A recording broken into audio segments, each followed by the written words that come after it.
Now let's go ahead and drop in some detailings by using the tree and texture brush, and I've loaded some brown, just some brown.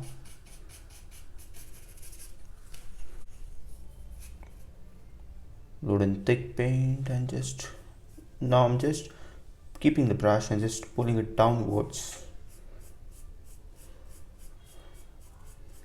Make sure that they're straight, and I'll hold the brush like that in that angle and in that direction, and just pull it very softly. This also creates angles, and the blocking in part plays a crucial role because that's going to give you a whole lot of colors. Just darkening that, still using that same brush and same color. This also creates some texture, and let's change the direction. Look at that. And another stroke comes off like that. Follow the angles. I've not added water for this because I want this to be as rough as possible. Don't want anything smooth. That is the last thing I want to have.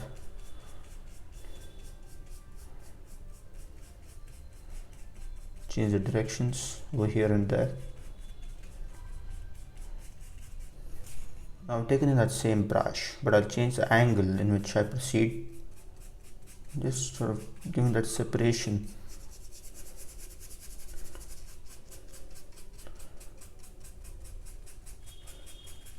Okay, something like that, and then another one goes off like that. I'm relying on the texture of the surface. Just scrubbing it like that, not scrubbing exactly, just going across like that. And let's come right over here and drop in some more. This is comparatively near when compared to those. Create that angle, comma strokes.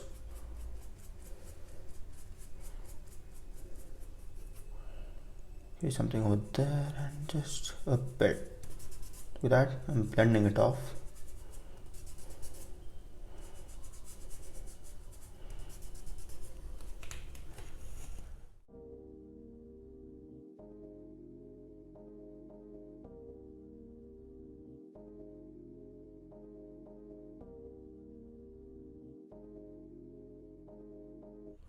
Now we've created some textures, and now let's go ahead with the detailings. I loaded some white and just a touch of orange and brown on my manipulated flat brush. Add in more of orange, creating some of those textures. Okay, let's come over here on this, and on this one we'll have so much of variations, making them look very rocky. Skipping some spots, leaving the paint color underneath intact.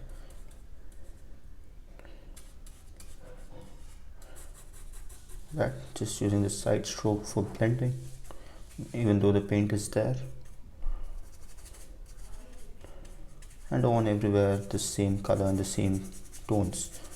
Let there be some variation so that it looks realistic.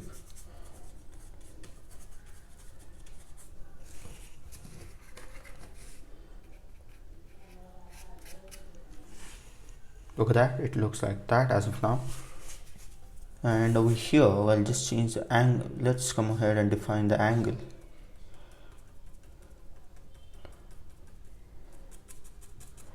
And over here too, I've not added water because I want them to be rough, don't want them to be too generic.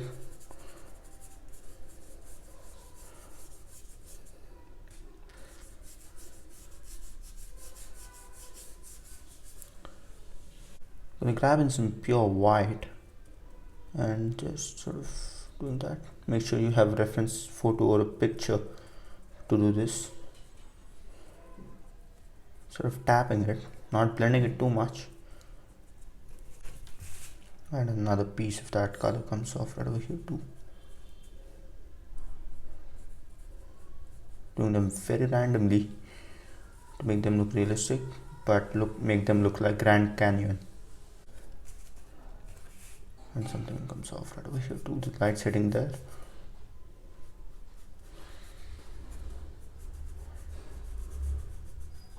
Curve.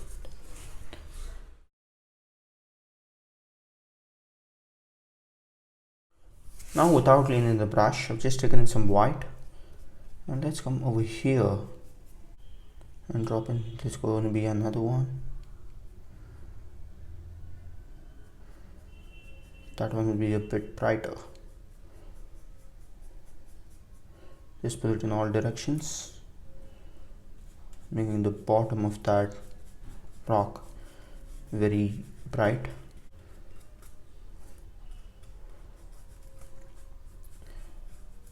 And make sure that you leave some space between each stroke, especially when you're painting Grand Canyon.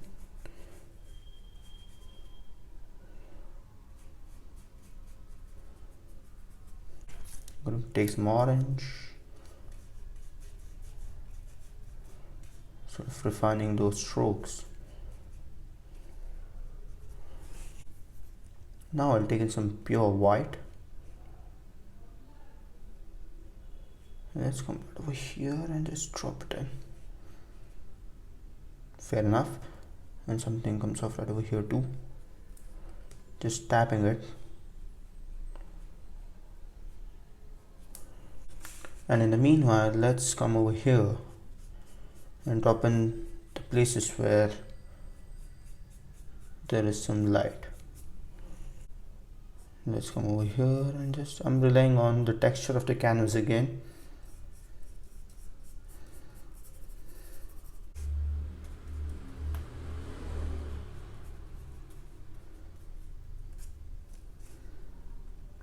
Okay, something like that.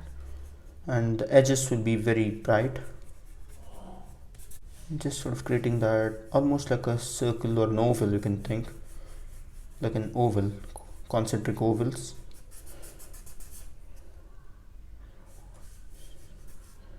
There is a divider between the upper part and the lower part.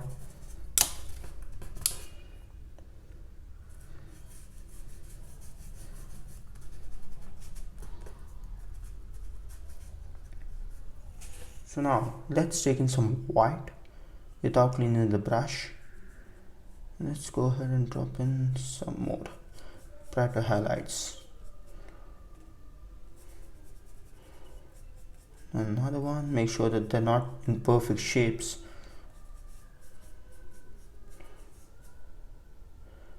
Maybe it comes off all the way down till there, up till there.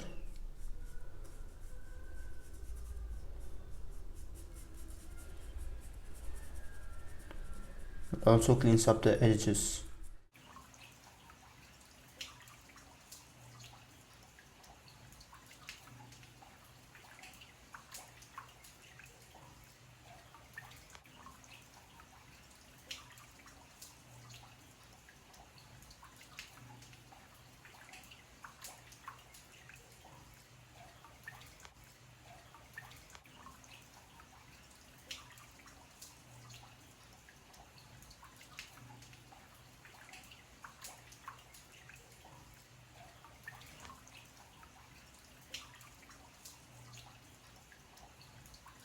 So now with another flat brush, bigger brush relatively, and let's come right over here and just drop in some more of those highlights.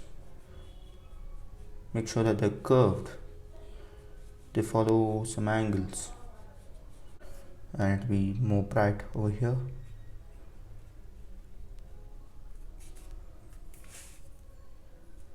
And something comes off right over there too. Sort of pulling it to the right side, just giving it some highlight. That's just like that. And another stroke comes off right over here too, continues all the way till there.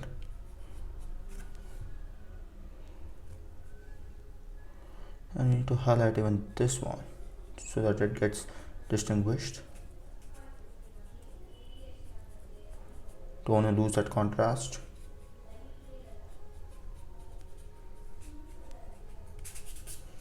And now with another brighter color, let's come right over here and just drop in some on this one. In this, and just tap it so that it stands out. This is almost at the center of the painting, so you may brighten it up. And another one goes like that.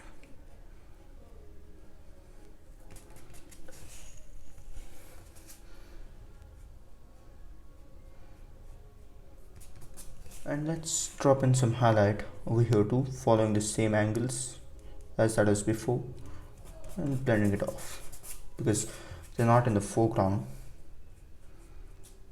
And coming right over here, let's make it very, very rough, very rocky.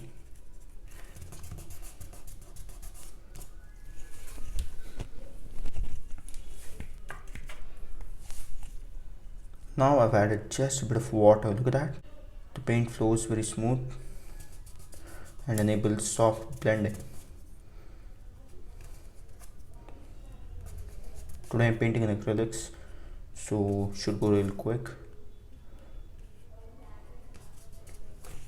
So now with a bigger terrain texture brush, let's drop in some highlights in the water. I've loaded some white, and that's it on this pure white. Look at that, makes it look realistic.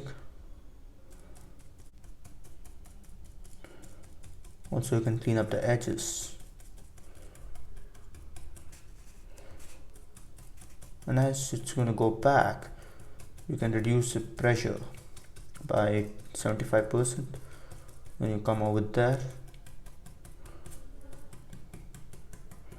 Look at that, that's going to create that gradual effect of light falling on water. Don't want to follow any patterns. Decreasing the pressure.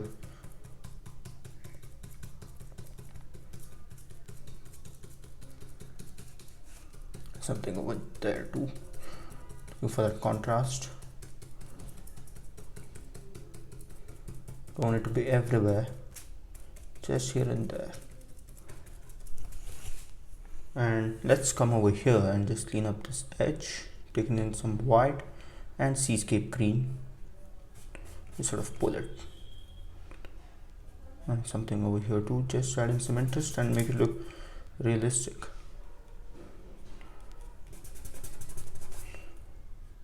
Dry brush blending. So now with some brownish green color, I mixed up this by adding in some lime yellow, sap green and touch of orange so that it fits together. Skip some spots, follow the angles. And now let's go ahead and apply some textures on this. Adding in some black, and as I go towards the top of that grass, just reduce the pressure. Now the highlight color of green and lime yellow, let's come right over here and drop it in. Skip some spots.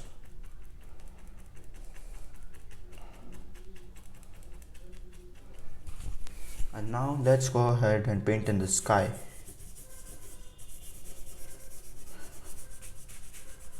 Clears up those edges, and if this is completely dry, after ensuring that, you can go over that mountain so that it fits together. I've taken in some white and cobalt blue on my 3/4 inch brush.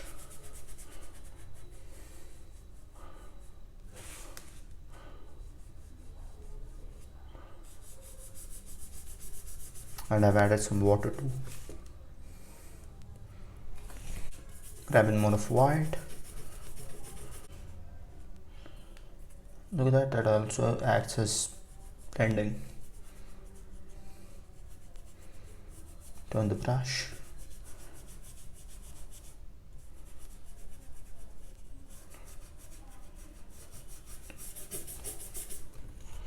and I've taken some white on the other side, only on one side rather, so that acts like a cloud.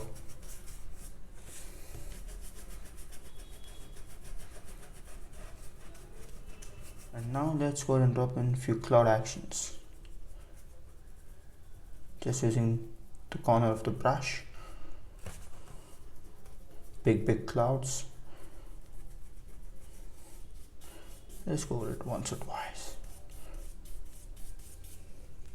And another one.